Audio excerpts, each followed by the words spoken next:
kaangas ko, nandito ako ngayon sa Katagaytay. Hindi ko po inaasahan na magkikita kami ni Cherry White. Si Cherry White, mga kaangas ko, yung nag-viral. Hindi ko talaga inaasahan. Ngayon, interviewin natin siya. Cherry White, naghanda ka na ba? Sige, mamaya interviewin natin si Cherry White. Kung ano yung dahilan bakit sila naghiwalay ni Pacboy at kung ano yung rason, mabigat na rason kung bakit mas pinili niya si Boy Tapang. Ito, Cherry White, hello po. Wala. Tagkasaan imong anak. Ano? Sige, tanggalin mo yung ano mo para kasi Cherry White. Cherry White, napapanood mo ba si Pacboy? Bakit kayo naghiwalay? Hindi ko siya kilala. Sino ba yan? Agoy, masakit. Puro kinakilala mo lang si Boy Tapang, hindi mo na siya kilala. Sino Cherry White? Ano ka na?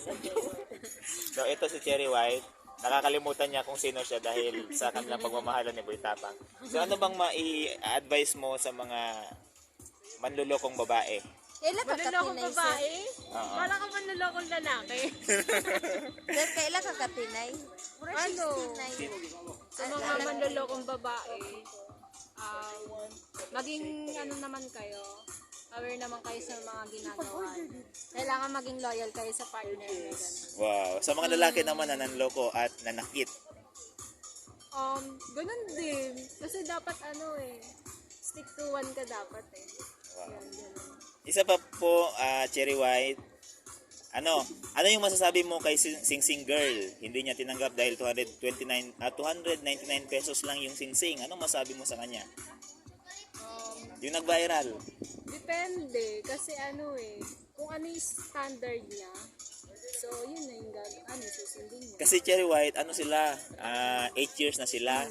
Tapos nung mag-propose na yung lalaki, yung nakayanan niyang Sing Sing, 299 pala. Siguro yun na yung nakayanan ng boy sa kanya. Yung unang panahon na 299 ring lang ang binigay sa kanya. Siguro next kasal nila, di ba? Bongga. Wow. So, maraming salamat Cherry White ha.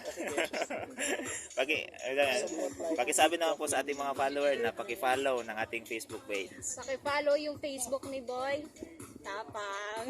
Boy, angas. Ay, Boy Angas, sorry. Tingnan mo, Boy Tapang talaga to. Tingnan mo, galit na si Pacboy dahil Boy Tapang talaga siya. Maraming salamat. At yan, kasama natin ngayon si Cherry White at si Miss White. Hello, Miss White. Miss White.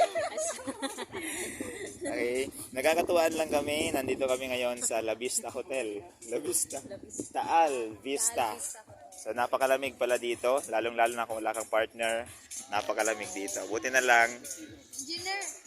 Okay, so dyan lang mga kaangas ko. At pakinggan nyo naman yung interview natin kay Ma'am Cherry White. At nakakuha tayo ng talagang makabagbag damdamin na lesson sa buhay. So, sabi niya, i-follow daw natin si Boy Tapang.